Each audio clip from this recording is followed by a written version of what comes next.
24편 1절에서 10절까지 말씀을 교독하도록 하겠습니다. 제가 먼저 읽습니다. 땅과 거기에 충만한 것과 세계와 그 가운데에 사는 자들은 다 여호와의 것이로다. 여호와께서 그 하늘을 바다 위에 세우시며 강들 위에 건설하셨도다. 여호와의 산에 오를 자가 누구며 그의 거룩한 곳에 설 자가 누구인가? 곧 성이 깨끗하며 마음이 청결하며 뜻을 하늘에 굳지 아니하며 거룩이 냄새하지 아니하는 자다. 그는 여호와께 복을 받고 구원의 하나님께 의를 얻으리니 이는 여호와의 자손의 족속이요 야곱의 하나님의 의를 구하는 자로다. 문들아 너희 머리를 들지어다. 영원한 문들아 들릴지어다. 영광의 왕이 들어가시리로다. 영광의 왕이 누구시냐? 강하고 원만한 여호와시요 전쟁에 임한 여호와시로다. 문들아 너희 머리를 들지어다. 영원한 문들아 들릴지어다. 영광의 왕이 들어가시리로다. 영광의 왕이 누구시냐? 만군의 여호와께서 곧 영광의 왕이시로다. 아멘. 우리가 읽은 시편 24편의 이 말씀은 다윗의 시입니다. 다윗이 언제 이 시를 기록하게 되었는가 할 때 하나님의 법궤가 예루살렘 성으로 들어올 때요. 그때 다윗은 하나님께 예배자로 서면서 이 찬송을 부른 거예요. 그래서 그 다윗의 예배하는 모습을 보면 하나님을 경배할 때 왕이신 하나님으로 경배하지요. 그래서 우리가 읽은 7절, 8절에 보면 문들아 너희 머리를 들지어다. 영원한 문들아 들릴지어다. 영광의 왕이 들어가시리로다. 지금 왕 되신 하나님께서 들어오신다는 거예요. 그 기쁨, 그 즐거움을 가지고요.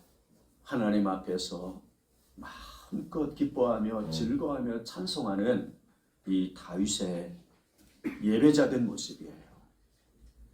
오늘 저와 여러분이 예배할 때 이와 같이 예배할 수 있기를 주의 이름으로 축원합니다. 하나님 앞에 나왔습니다. 하나님 앞에서의 예배자된 우리인 거죠. 여러분, 그러한 우리가 이 시간에 어떠한 시간인가 싶을 때요. 그 세상의 어떠한 자리보다도 가장 영화로운 자리인 줄 믿습니다.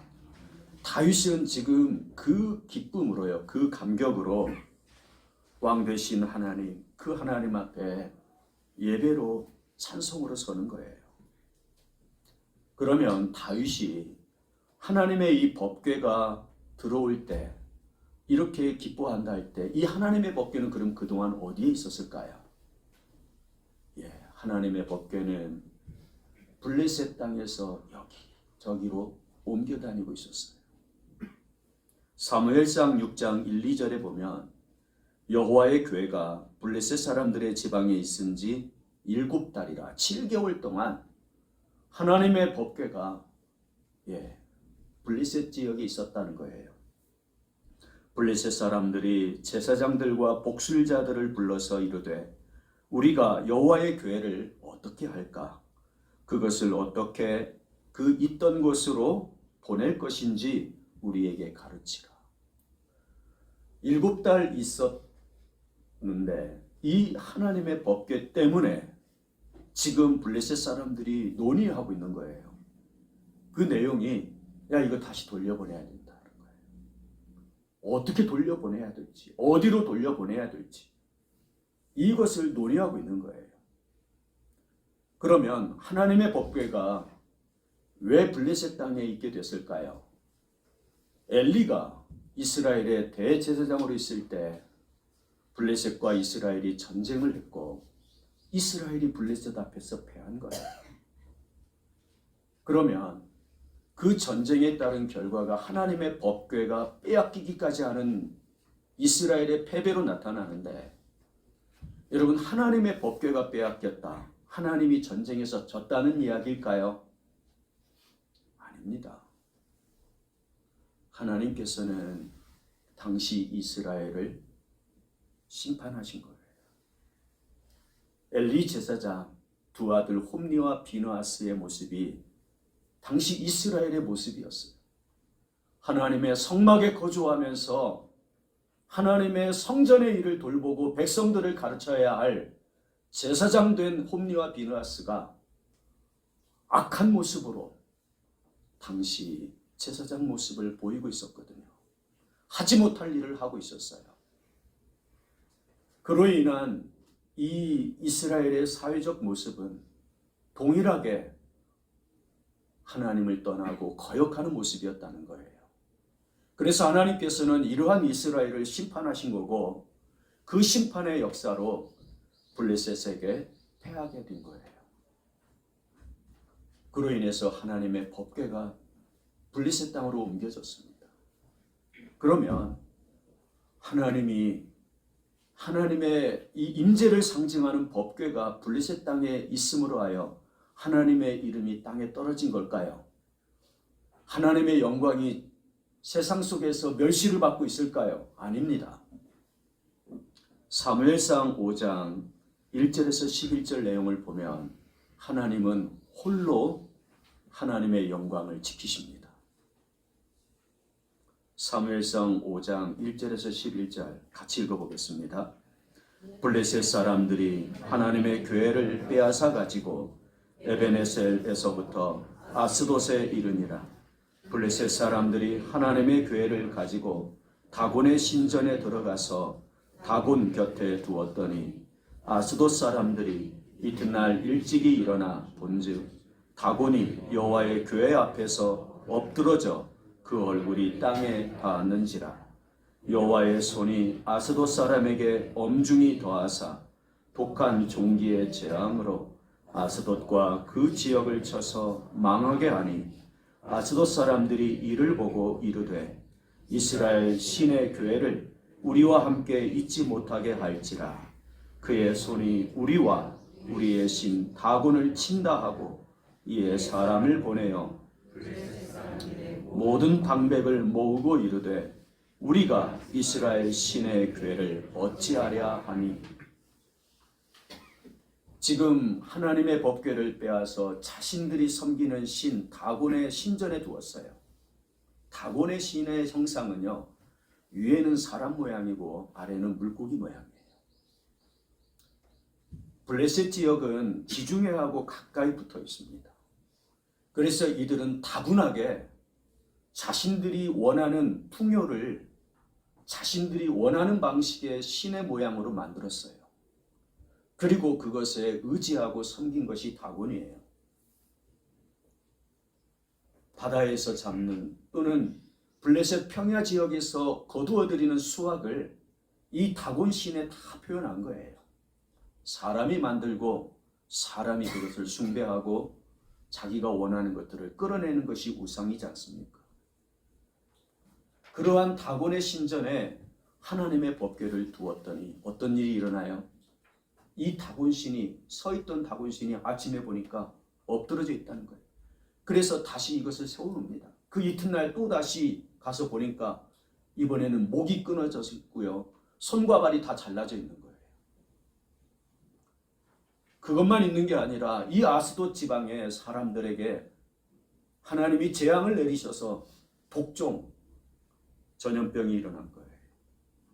그래서 아스돗 사람들이 무서워서 이 하나님의 법궤를 아스돗에서 블레셋은 5개 지방 도시로 연합체인 거예요.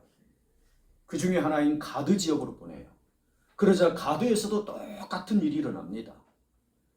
그러자 이 가드 사람들이 못 견디다가 다시 에그론으로 보내요. 그러자 에그론 사람들이 거부합니다. 그러면서 이 블레셋 사람들이 모여서 야, 이 하나님의 법궤 돌려보자는 거예요.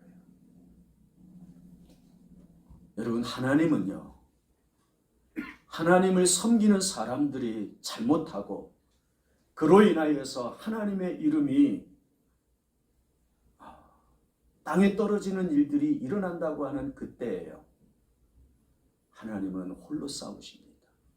하나님은 하나님의 이름을 홀로 높이시는 거예요. 비록 그곳이 하나님을 모르는 이방 지역이라 할지라도요. 지금은 어떨까요? 지금도 똑같지 않겠습니까? 저도 참 많이 우려스러워요.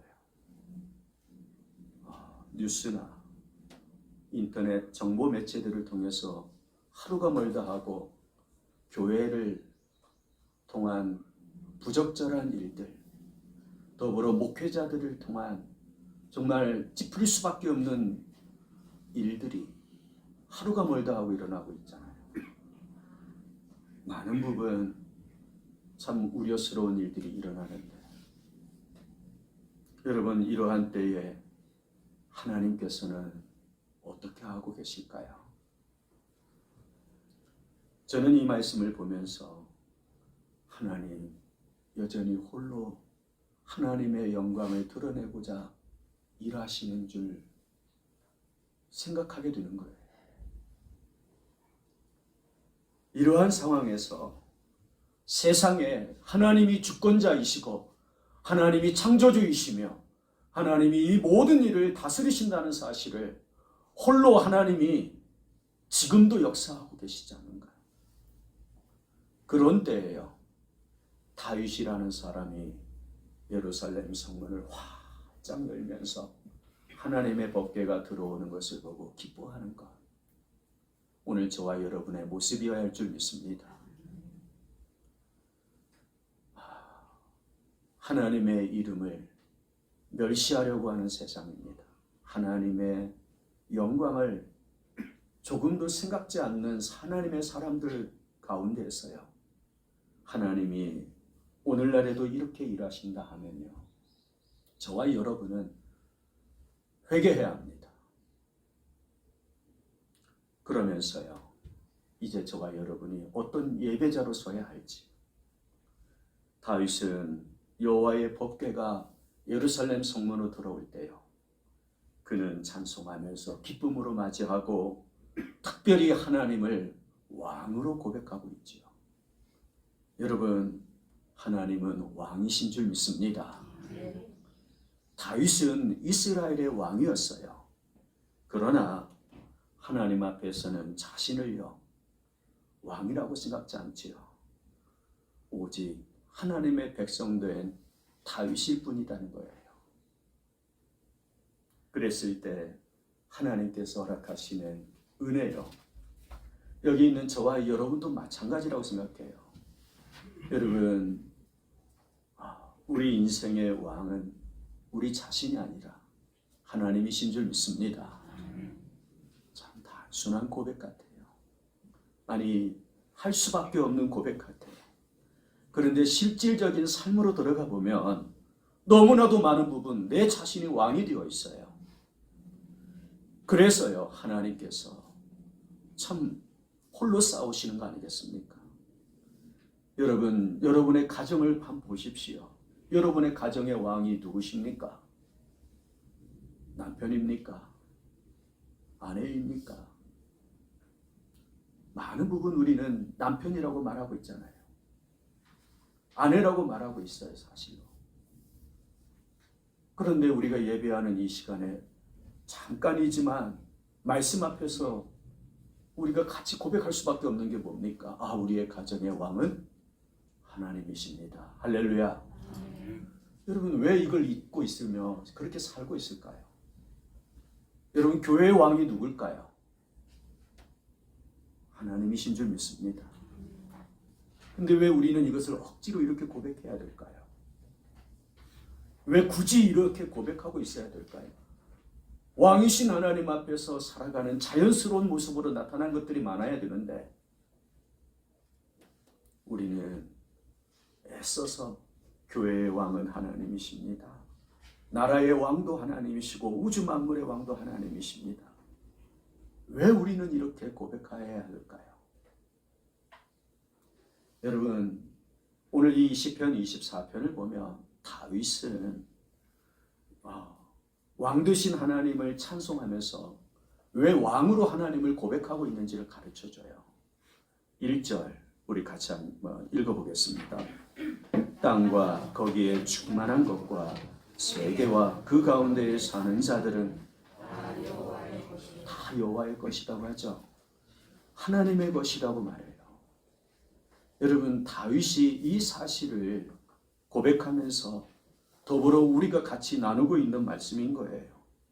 여러분, 하나님은 왕이십니다라는 이 고백은 어떤 뜻을 내포하고 있습니까?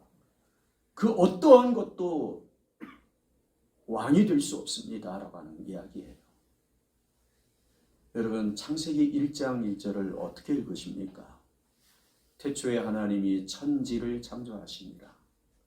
여러분, 이 말씀을 읽을 때 정말 천지 만물을 창조하신 하나님이십니다. 여러분, 이렇게 받아들이시지요. 그런데 그것만 있을까요? 태초에 하나님이 천지를 창조하시니라는 이 말씀에는요, 하나님 외에는 그 어떠한 것도 왕이 될 수 없다는 거 아니겠습니까? 왜냐하면 천지 만물을 다 하나님이 창조하셨으니까 그 모든 천지 만물은 세상에 존재하는 보이는 것과 보이지 않는 모든 것들은 다 피조물이라는 거 아니겠습니까? 오직 창조주는 한 분 하나님이시고요. 그러므로 하나님은 왕이시다는 표현이 태초에 하나님이 천지를 창조하셨다는 말씀이기도 해요. 그런데 우리는 너무나도 많은 것들을 왕으로 섬기고 있어요. 여러분, 왕이라고 하는 표현은 참 멀어요. 그런데 주인이라는 표현은 어떨까요? 정말 가깝지 않습니까? 이 주인이라는 표현을 하나님은 나의 주인이십니다 라고 고백할 때요, 세상에 그 어떠한 것도 나의 주인이 될 수 없다는 뜻이겠지요. 여러분, 우리의 마음조차도 내 마음은 내 것이야 라고 할 수 없는 게요, 이 우리의 마음조차도 하나님이 주인이시다는 거예요. 고린도전서 3장 16절 우리 같이 읽어보시겠습니다. 너희는 너희가 하나님의 성전인 것과 하나님의 성령이 너희 안에 계시는 것을 알지 못하느냐. 그러니까 주인 되신 하나님이 계시지 않은 데가 없어요. 남들이 못 보는 내 마음속조차도요, 하나님이 계시니 여러분, 이 마음까지도 하나님이 주관하고 계시는 모습으로 함께 계시는 줄 믿습니다. 이 마음의 주인까지도 하나님이시다는 고백이에요. 그러니까 진실로 세상 모든 것들의 왕이시고 주인은요, 하나님이신 줄 믿습니다. 그런데 세상은 이러한 하나님을 거역해요. 왕으로, 주인으로 모셔드리려고 하지 않습니다. 아예 인정하려 들지 않습니다. 그러다 보니까 세상은요, 하나님을 거역하지요. 왕의 명령이라 할지라도요, 주인의 부탁이라 할지라도 세상은 거역하는 거예요. 그 거역하는 모습을 언제부터 보여요? 죄가 시작된 아담과 하와 때부터. 언제까지요? 지금까지요. 로마서 3장 10절에서 18절은 그 모습을 소개하고 있어요. 함께 읽어보시겠습니다. 하나님을 찾는 자도 없고 다 치우쳐 함께 무익하게 되고 선을 행하는 자는 없나니 하나도 없도다. 그들의 목구멍은 열린 무덤이요 그 혀로는 속임을 일삼으며 그 입술에는 독사의 독이 있고 그 입에는 저주와 악독이 가득하고 그 발은 피 흘리는 데 빠른지라. 파멸과 고생이 그 길에 있어 평강의 길을 알지 못하였고 그들의 눈앞에 하나님을 두려워함이 없느니라 함과 같으니라. 너무 극단적인 표현 같습니까? 여러분, 하나님을 왕으로 섬기지 않는 모습, 그 모습을 가지고 살아가는 이 세상의 모습을 지금 로마서에서 이렇게 표현하고 있는데 좀 과도하다고 생각되십니까? 목사인 저는 그렇지 않다고 생각합니다. 정말 이보다도 더한 표현이 지금 이 세상에서 펼쳐지고 있으니까요. 여러분, 전쟁의 참혹함 속에서 사람들이 가지고 있는 욕심 어느 정도라고 생각합니까? 전염병이 창궐하는 가운데에서 사람들이 서로를 돌보기보다는 서로를 피하려고 하지 않습니까? 여러분, 기근과 지진, 이러한 일들이 일어나면 사람들의 형태는 어떻게 드러납니까? 너무나도 많은 부분 하나님의 사랑을 아는 사람들이 곳곳에 들어가서 위로하고 돌보는 일을 하고 있잖아요. 그렇지 않으면요, 세상은 벌써 파멸해도 이상하지 않았을 세상이 되었을 거예요.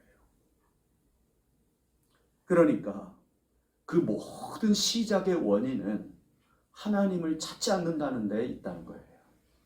하나님을 거역하고 있다는 데 이 고통스러운 모습이 지금 우리 삶에 있다는 거지요. 그러면 하나님을 찾지 않는 세상이잖아요. 하나님을 거역하기까지 하는 세상이잖아요. 이러한 세상에 소망이 뭐가 있을까요?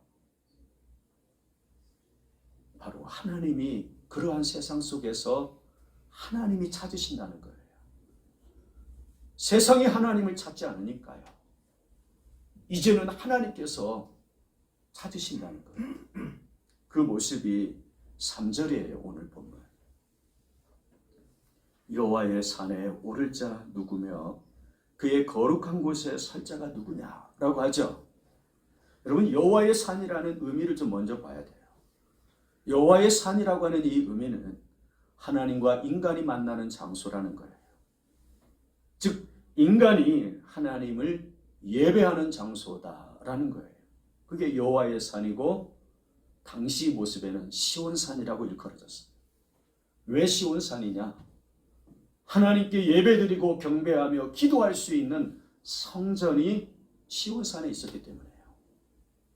즉 하나님을 만나는 그 산, 그 처소가, 그 장소가 바로 여호와의 산이었고, 그 여호와의 산에 오를 자가 누구냐라고 이제 하나님이 찾고 계시죠.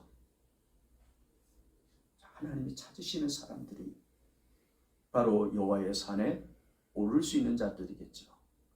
하나님께 찾아진 자들이 하나님을 찾을 수 있는 자들이 된다는 거예요. 하나님께 찾아졌기 때문에 하나님께 예배할 수 있는 자로 시온산에 오를 수 있다는 거죠. 그러면 하나님을 찾는 자는요, 전제함이 있어요. 하나님께 찾아진 자라는 뜻이지요.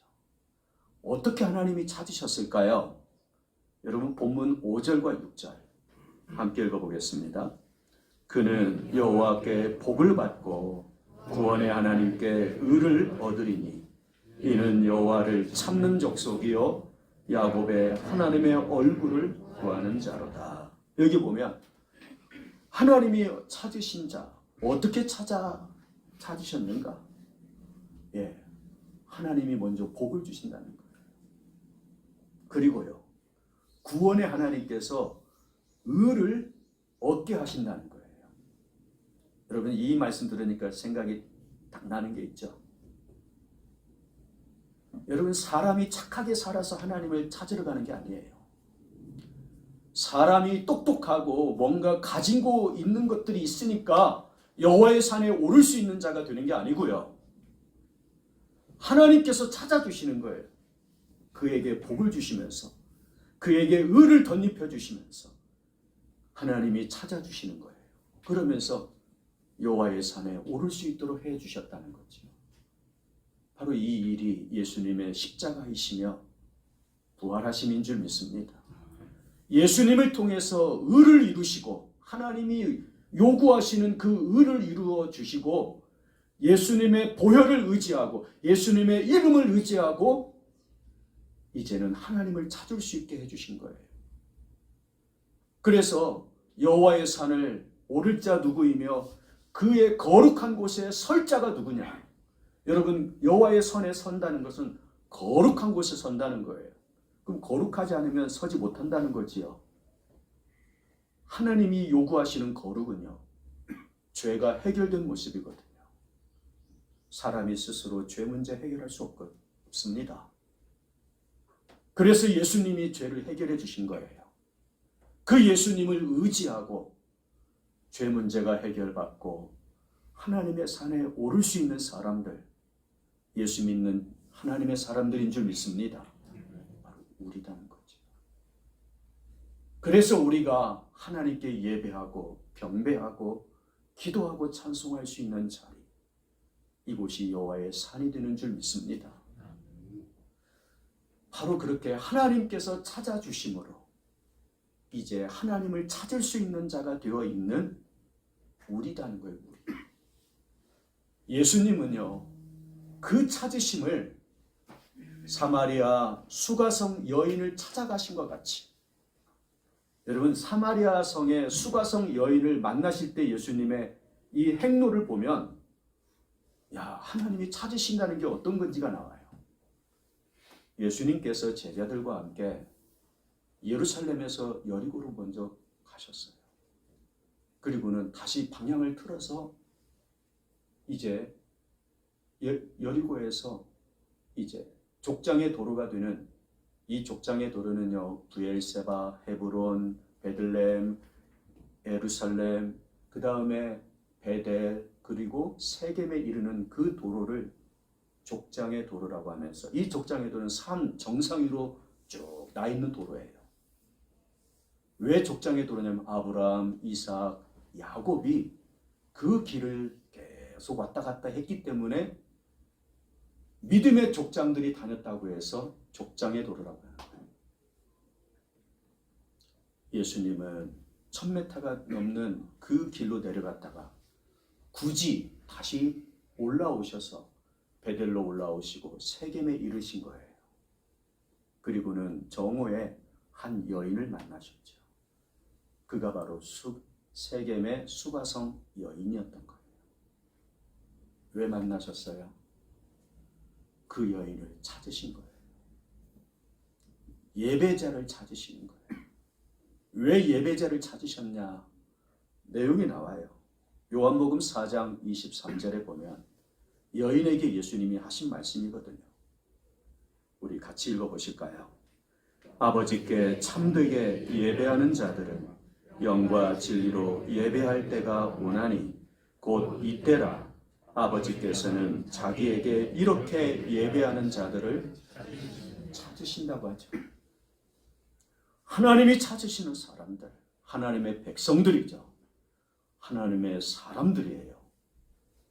그 사람들이 하나님께 찾아졌을 때 비로소 하나님을 찾는 예배자가 된다는 거예요. 그러니까 하나님은 계속 찾으시는 거예요.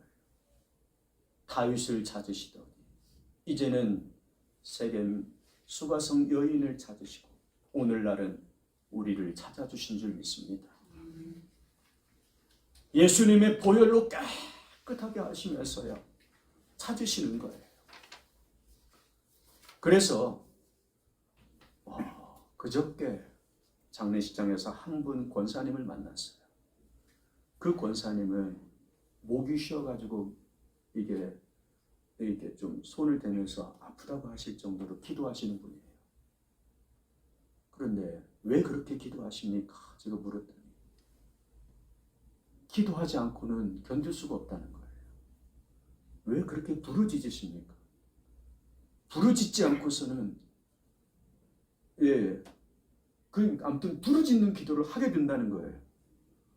왜 그렇게 될까요? 제가 굳이 또 물어봐요. 그러니까 자기도 이게 마음이 하나님께 붙들린 것 같다는 거예요. 하나님이 나를 이렇게 붙잡아 주시고 나를 그렇게 기도하게 하시니까요. 제가 그래서 새벽마다 또는 부르짖으면서 목이 아프도록 그렇게 기도하게 되는 것 같습니다. 그래서 제가 그랬어요. 맞습니다, 권사님. 권사님의 마음이 제 마음이에요. 저도 왜 제 마음이 이렇게 하나님께 붙들려 있는지 저도 이해할 수가 없을 때가 많아요. 목사라서 그렇게 말씀드리는 게 아니고 저도 하나님께 붙들린 마음이에요. 그분은 저의 외숙모예요. 참 하나님께 붙들린 마음이요. 그 모습이 하나님을 찾게 되고, 그래서 하나님을 붙드는 모습이 되고, 하나님을 의지할 때 막 부르짖는 기도를 하게 된다는 거예요. 여러분, 하나님께 찾아진 자는요, 하나님을 찾는 자가 됩니다. 믿으십니까? 여기 이 예배 드리러 어떻게 오셨습니까? 이 조그만 예배당에, 엘리베이터도 없는 이 예배당에 어떻게 오고 계십니까? 먼저 여러분들을 하나님이 찾아주신 까닭인 줄 믿습니다.